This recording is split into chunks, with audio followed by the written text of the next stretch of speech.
Está no ar USP Analisa, um programa da Rádio USP Ribeirão em parceria com o IEA, Instituto de Estudos Avançados, Polo Ribeirão Preto.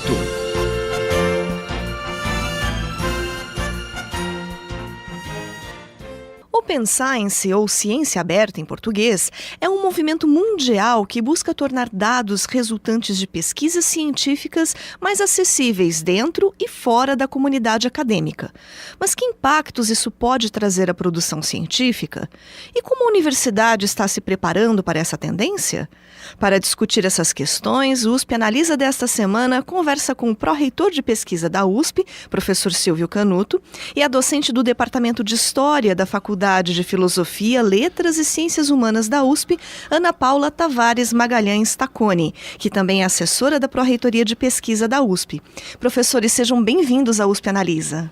Muito obrigado, é um prazer estar aqui. É um prazer. A adesão a esse princípio da ciência aberta teria como consequência aos pesquisadores uma facilidade maior para a publicação de artigos. Hoje, quais as principais dificuldades que os pesquisadores enfrentam? Então, é interessante, essa questão de Open Science, como você coloca, ela realmente é uma questão mundial.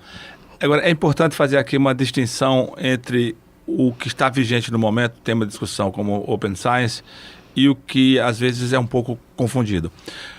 Nós sabemos que existem revistas hoje, né, que elas cobram pagar, e tem algumas revistas que facilitam essa questão de forma que, ao você pagar, facilita as publicações. Então, são revistas que têm uma política editorial, digamos, muito criticável, em alguns segmentos, sendo inclusive chamada como revistas predatórias, etc.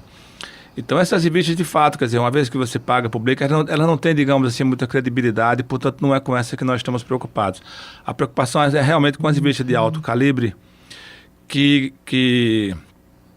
tem feito publicações, a gente tem colocado essa questão, portanto, de Open Science. A questão, ela aparece porque, essencialmente, você utiliza recursos públicos para fazer publicação e, portanto, existe a filosofia de que se o recurso é público, o acesso deve ser, portanto, público. Então, essa questão é colocada, é uma questão preocupante, em certo sentido, porque quando as revistas colocam, portanto, o acesso público, elas querem, portanto, que alguém tem que arcar com a despesa. Então, quem arcaria com essa despesa, portanto, é uma questão que está em discussão muito grande no momento. De forma que é um problema sério, nós temos discutido essa questão, temos discutido recentemente com relação com a FAPESP também, de como que isso pode ser feito. Então, assim, em conclusão, uma preocupação que nós temos é que, de fato, o conhecimento científico seja disseminado para todos na medida do possível. E a facilidade em publicar resultados de pesquisa, né, falando em relação a Open Science, né, isso poderia gerar um cuidado menor na revisão desses artigos, se essas publicações fossem abertas a todo mundo? Quais os desafios que a comunidade científica enfrenta nesse sentido? Na realidade, eu penso até que pode ser o contrário, né? Quer dizer, nas revistas, essas que... A palavra pode não ser boa, mas na falta de uma, vou usar o que é usado em alguns segmentos, que é essa questão de revista predatória. Não sei se a palavra é boa, mas enfim. Então, no que se refere a revistas predatórias, elas não têm realmente, na comunidade científica, não tem assim um grande prestígio. De forma que isso eu não estou nem levando em consideração. Agora, quando você se refere a revista de altíssimo prestígio, o que acontece hoje, eu diria que é até uma dificuldade maior de publicação. Porque o que acontece é que a produção científica tem aumentado de forma tão considerável, o número de revistas tem aumentado muito, portanto a submissão de artigos hoje é muito elevada. Então as revistas têm elevado um padrão muito grande. Então trabalhos que são, digamos, considerados sem rotina, sem pouca criatividade, eles não têm encontrado espaço nas boas revistas. De forma que eu acho que o padrão científico tem aumentado consideravelmente, não é? Agora, uma coisa que eu acho que é importante de uma maneira geral, isso é uma preocupação que nós temos também, é que a gente não deve se nortear somente pelo, digamos, o fator de impacto da revista. O importante é você encontrar o seu público, né? Você deve publicar numa revista onde o seu público, as pessoas que estão interessadas naquele tema vão ter acesso, independente do padrão de impacto. A visibilidade e a credibilidade da publicação, ela aparece naturalmente se você escolhe uma boa revista para publicar. Então, assim, respondendo, não acho que tenha sido mais fácil, pelo menos certamente não para essa questão de Open Science. Eu acho que as revistas têm aumentado muito o padrão de qualidade exigido e você tem que ter, de fato, alguma coisa que distinga, né, da multidão, chamemos assim. Esse movimento Open Science, então, ele já está ocorrendo, isso já é uma coisa vigente assim, na comunidade científica, ou isso está chegando aos poucos, ainda é considerado uma tendência? Não, eu acho que ainda é uma tendência, mas é uma tendência forte e possivelmente veio para ficar. Existe movimentos na Europa, né? Tem 14 países que se uniram discutindo a questão de que, de fato, o conhecimento científico deve ser colocado de forma aberta. A questão é como que isso será feito, quer dizer, porque hoje a revista aberta ela pede que o autor pague para que ela fique aberta. Tem outras revistas que são semi-abertas, você pode colocar disponível depois de um certo tempo, enfim. Mas falando que você tenha que pagar, então essa é uma discussão realmente muito ampla. Então, na Europa, eles colocaram agora um prazo, são 14 países da Europa que se juntaram, né, chamado Plano S, e que eles querem, portanto, que a partir de 2020 as coisas sejam colocadas de forma aberta. Recentemente, a Universidade da Califórnia, como um todo, teve uma discussão muito, muito forte, como uma das editoras, uma das mais conhecidas e importantes no mundo, e eles chegaram a um impasse muito grande. Então, há uma pressão muito grande da Universidade da Califórnia para que realmente as coisas sejam colocadas em Open Science. E aí, portanto, isso rediscute também qual é o papel das editoras. Esse é um aspecto que nem sempre é colocado, mas qual é o papel das editoras? Porque se você verifica, o Estado financia, digamos assim, ou a indústria financia, você produz o trabalho, você escreve, aí você submete na revista, esse artigo seu vai para a revisão de pares, então isso é analisado por pares que também não recebem, e no final isso é publicado. No passado, essas publicações, elas eram financiadas, chamemos assim, por assinaturas, porque você tinha que imprimir em papel e tinha que distribuir para todas as bibliotecas no mundo afora. Hoje isso não é mais feito assim, isso é simplesmente colocado online. Então isso coloca em discussão se o papel das editoras não permitiria a situação atual que os custos fossem menores. Então, há uma percepção, pelo menos em alguns segmentos, de que os lucros oferidos pelas grandes editoras é excessivamente elevado. Então, são discussões dessa natureza de que, de fato, alguém tem que pagar pelo custo, mas, reciprocamente, é preciso rever que quem produz a ciência é o cientista e, frequentemente, financiado pelo seu próprio país, pelo Estado, pela indústria, etc. Então, é uma discussão muito, muito forte que está acontecendo. Recentemente, a FAPESP, que é a Fundação de Apoio aqui do Estado de São Paulo, ela publicou uma portaria dizendo que os trabalhos publicados com recurso total ou parcial da FAPESP devem ser colocados de forma aberta. O que não quer dizer necessariamente que seja imediatamente, mas ela coloca uma sinalização muito clara de que quer que os seus trabalhos financiados por ela sejam colocados de forma aberta. É a concepção clara de que recurso público, acesso público, né? E isso muda alguma coisa para o público em geral? Isso eles teriam mais acesso? O que isso impacta na comunidade em geral? Na comunidade científica, certamente, né? Certamente. Veja, com essa questão de acesso online, eu espero ao longo do processo não perder sua pergunta, que é muito importante, mas eu queria fazer uma introdução. Quando você coloca o acesso online, você já por si só, você democratiza o acesso ao conhecimento científico. Democratiza talvez não seja uma palavra muito boa, mas enfim, você facilita o acesso para todos. Então, por exemplo, a CAPES tem o portal da CAPES. Como o acesso é online, então você acessa revistas científicas de padrão altíssimo em qualquer lugar do mundo. Portanto, permite que você, nos lugares mais recônditos, se você tiver uma boa internet, você acessa como você acessa nos melhores lugares de São Paulo. Então, você tem um acesso claro à produção científica. Isso no passado não era assim, porque você precisava de assinatura, era a presença física, o papel, né? Hoje não é. Portanto, só isso em si, para os pesquisadores, é uma facilidade extraordinária. O que se coloca agora é que, de fato, esse acesso seja colocado para todos, né? Portanto, não significa necessariamente que você tem que ter assinatura da revista. Se eu financiei esse trabalho, ele é publicado, eu quero ver esse trabalho, ter acesso a ele. Então, para o cientista em geral, isso é certamente uma coisa muito importante, né? Você ter acesso imediato aos resultados científicos. Agora, para a população como um todo, eu acho que talvez o conforto de saber que o seu recurso público está sendo colocado em publicações que têm acesso público, mas imaginar o público leigo, fora da área, apreciar um trabalho científico, que em geral é escrito visando os seus pares, portanto, pessoas que, às vezes, você está numa área e tem dificuldade de entender até artigo da outra, isso aí pode ser um pouco difícil. Mas não deixa de ser interessante também o fato de que, no futuro, pode ser que você queira fazer uma pesquisa no futuro, e você sabe que esses acessos estão disponíveis a qualquer momento. Então, eu acho que para a população de uma maneira clara, assim como acesso imediato científico, eu tenho a impressão que isso não vai ser tão facilitado, porque pela dificuldade natural de formação, mas certamente é uma coisa importante do ponto de vista de postura política e, portanto, de acesso também futuro aos dados que são colocados. Existem duas questões aí que são muito importantes e tem a ver com essa questão também que eu falei que a FAPESP quer que os trabalhos sejam colocados em acesso público. E isso é uma das coisas que nós estamos muito empenhados, né, que é a questão dos repositórios. Então, se você é um pesquisador, você publicou o seu trabalho, está numa revista e você quer colocar o acesso público. Então, aonde que você coloca aí? Tem que ter um repositório. Então, possivelmente vai ficar numa biblioteca, então as pessoas terão acesso a isso publicamente. Existe uma outra coisa que é igualmente importante, e eu lembro disso porque você falou para o público em geral, que é a questão do repositório de dados.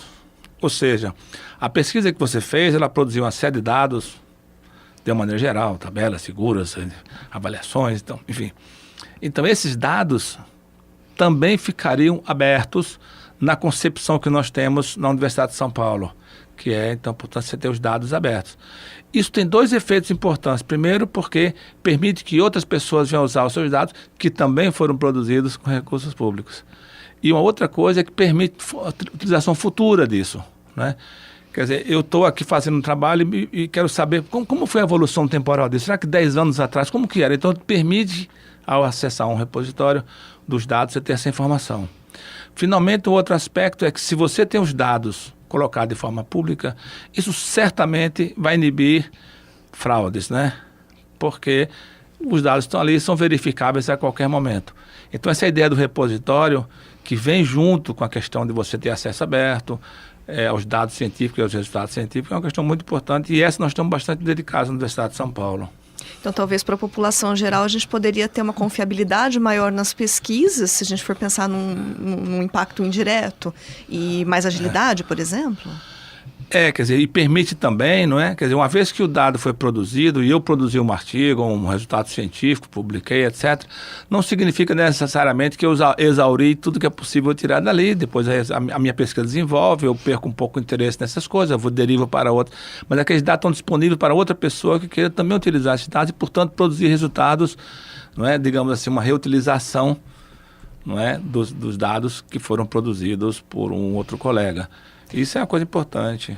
E em relação à USP, professor, dentro dessa tendência mundial, que iniciativas estão sendo desenvolvidas na universidade no sentido de tornar os dados das pesquisas mais acessíveis?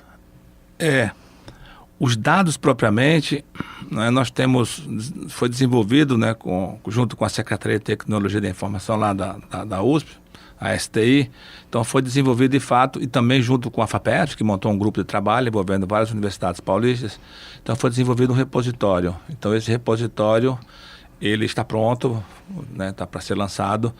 A única razão pela qual não foi lançado é que precisa de algumas regulamentações, como utilizar, o que você coloca lá, etc., quais são os espaços disponíveis que você vai dar para cada um, essas coisas que são, digamos, mais políticas. Tem, obviamente, algumas questões que precisam ser colocadas, quer dizer, ele não é obrigatório. Então, você precisa convencer as pessoas da importância de você colocar os seus resultados lá. Pelo menos não é obrigatório hoje, não sei como será a evolução, né, da ciência nos próximos anos. Mas então você precisa convencer as pessoas. Então, como que eles devem colocar, como que será. Então, esse processo de convencimento, eu acho que na Universidade de São Paulo isso é um problema que eu acho que é pequeno. Mas existe mundialmente pessoas que têm assim, um certo receio de colocar os seus dados disponíveis. Mas então nós temos sim um repositório, como eu falei, desenvolvido dentro do grupo de trabalho com a FAPESP e desenvolvido pelo pessoal da STI e da USP, que está pronto para ser lançado e a gente espera disponibilizá-lo em muito breve. Já passou por testes, algumas pessoas já fizeram testes, já colocaram lá. Então é isso, é um passo, digamos assim, para a modernidade no sentido de dar acesso aos dados científicos que são produzidos na Universidade de São Paulo. E eu tenho a impressão que isso é uma tendência mundial. Aliás, é até interessante dizer que algumas revistas, especialmente nas áreas né, nas áreas biológicas, médicas, etc., algumas revistas pedem que você diga aonde estarão disponíveis os dados que levaram a essa publicação. Que é uma preocupação, obviamente, com questões de natureza ética, etc. Então, sim, a USP está com um repositório espero lançar muito brevemente. Tá certo, professor. E recentemente a Faculdade de Economia, Administração e Contabilidade aqui de Ribeirão Preto, da USP, adotou o Netherlands Code of Conduct for Research Integrity, um código de conduta para integridade em pesquisa, seguido por várias instituições holandesas. Qual que é a importância de se adotar um código como esse? Bem, do ponto de vista da instituição, universidade,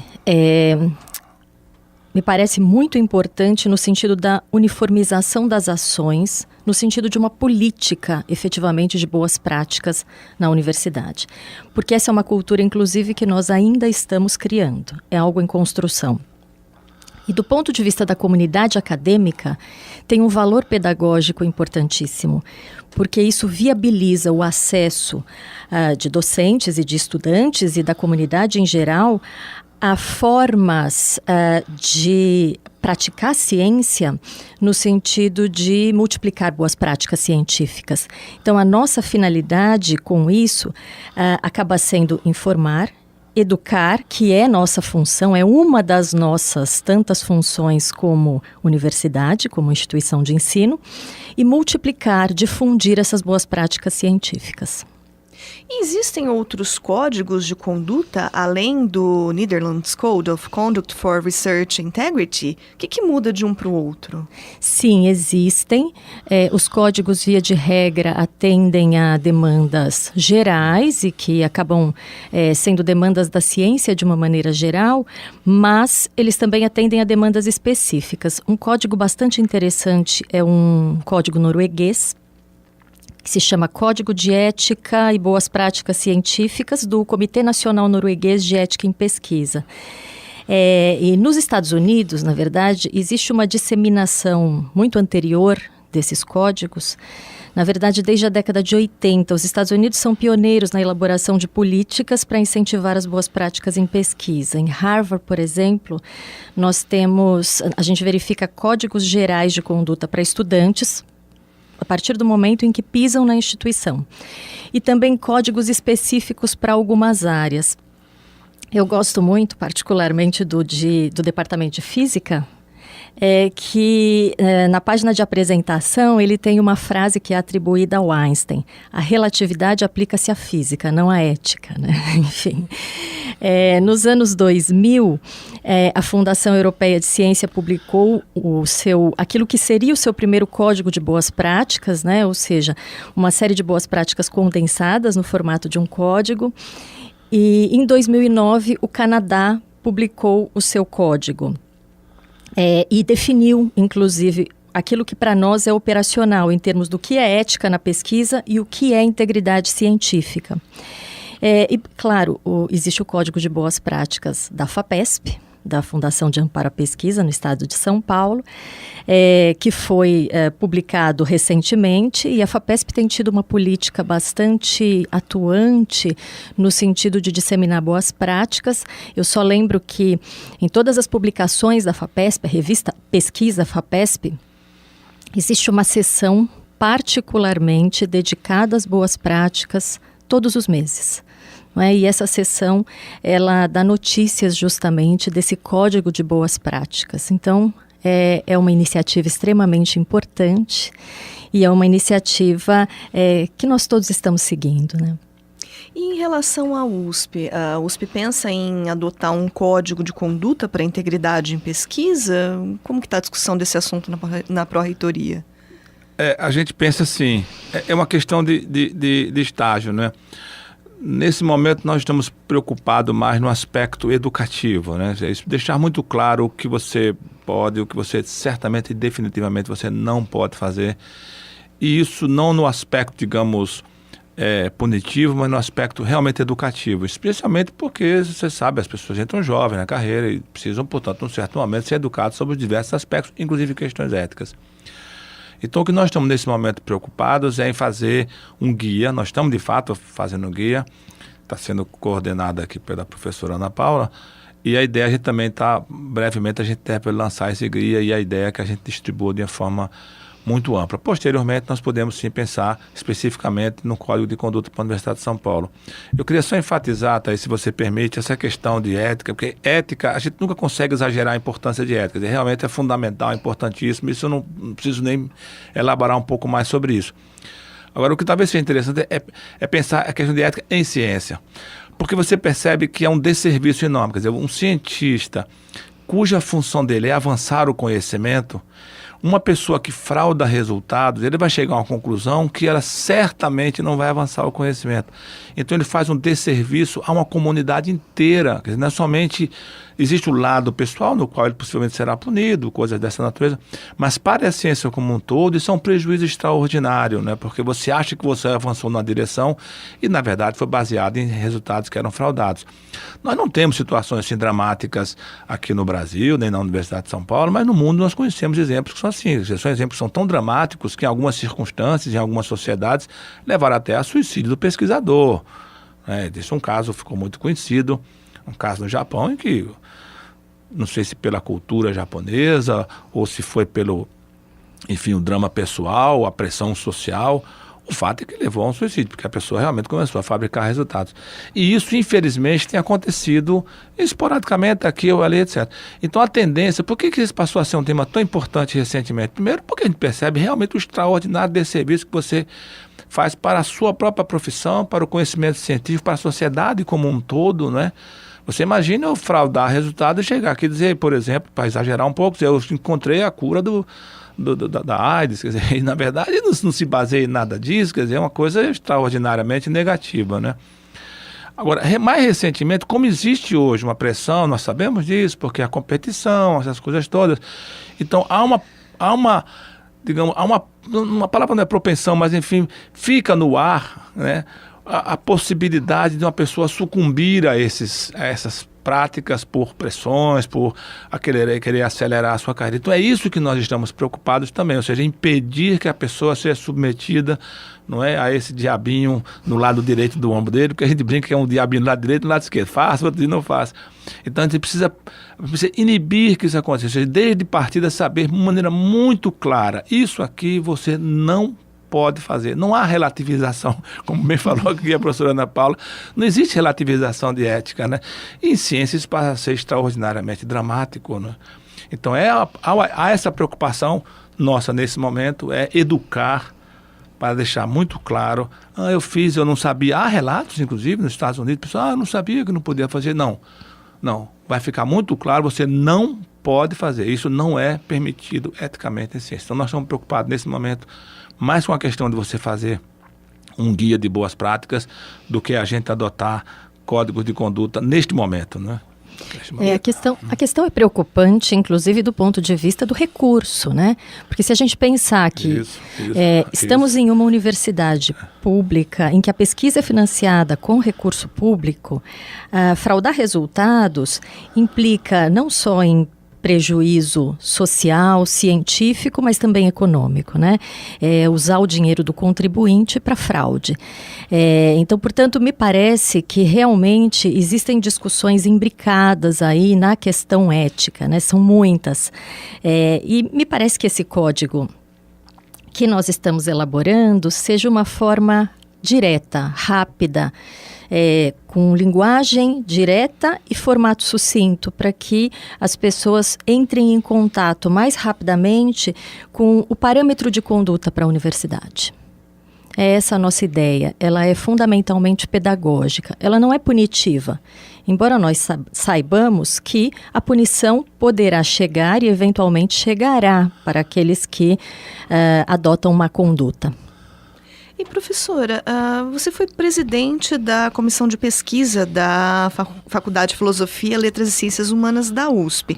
Nos últimos anos, a gente viu um aumento aí nas pesquisas realizadas na área de ciências humanas. E, com isso, também um debate maior em torno da ética na condução dessas pesquisas. Quais as particularidades desse debate em relação às outras ciências? Porque geralmente quando a gente fala de pesquisa, a gente sempre pensa na parte mais de exatas e biológicas, a gente não se atenta tanto à parte de humanas. E quais os principais problemas, né, nesse sentido, que o pesquisador de ciências humanas encontra? Bem, Thaís, de uma maneira geral, os códigos de conduta científica, eles não foram formulados tendo em vista as ciências humanas, mas isso ocorre por uma razão simplesmente histórica. É que a demanda pela integridade, tanto na metodologia quanto na publicação da pesquisa, partiu de problemas identificados em áreas como ciências exatas, biológicas e da saúde, né? Então, o exemplo que eu dou a você são os horrores da pseudociência do Holocausto, que motivaram, ainda na década de 40 do século XX, a constituição de um código de conduta para a metodologia em pesquisas médicas. Ainda, enfim, é o Código de Nuremberg de 1947. A fraude nas publicações acadêmicas nos Estados Unidos, na década de 80, acabou levando a códigos para prevenir fabricação de dados, falsificação de dados, plágio, esse tipo de coisa. Ora, grande parte das pesquisas conduzidas na área de humanidades envolvem seres humanos. Isso é sempre um ponto sensível. Nós sabemos que toda pesquisa envolvendo seres humanos implica em riscos, ainda que mínimos. Mas conscientes disso, nós também sabemos que boa parte, ou a maior parte, das pesquisas em humanidades implica em riscos mínimos, na medida em que os procedimentos não são invasivos, normalmente são entrevistas. E a legislação que regula a ética em pesquisa com seres humanos, ela realmente é uma legislação bastante cuidadosa, bastante bem formulada, mas há alguns pesquisadores das ciências humanas que entendem que alguns aspectos dessa norma, dessa legislação, comprometem a aplicação da metodologia. É o que a gente chama de pesquisa enviesada. Então, a grande questão é retomar uma discussão no sentido de que seja possível flexibilizar não só a legislação, mas principalmente a interpretação da legislação pelos comitês de ética em pesquisa. Os comitês são formados por pessoas, né? As pessoas interpretam a legislação. E daí, a meu ver, a importância de se criar uma cultura de criação de comitês destinados às humanidades, eles ainda são muito poucos no país, e também de se criar uma cultura de treinamento, de capacitação destes pesquisadores, para que eles possam passar a integrar os comitês e agir de uma maneira a atuar nesses comitês, a multiplicar as ações desses comitês e a tornar esses comitês de ciência, que atuam na área de ciências humanas, mais efetivos. Bom, infelizmente o nosso tempo chegou ao final.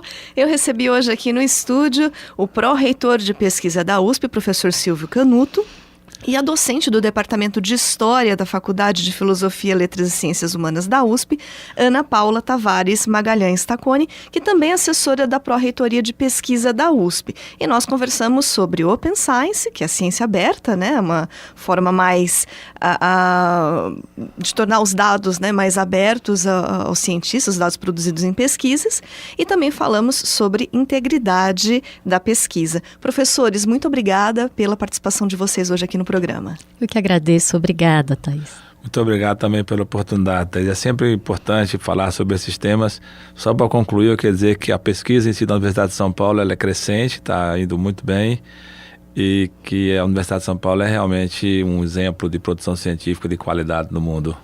E hoje é importante, né, professor, a gente destacar isso para o público, já que a gente tem tanto problema em cortes de recursos públicos para a ciência, não é verdade? Exatamente, Muito obrigado. O programa de hoje fica por aqui e até a próxima semana.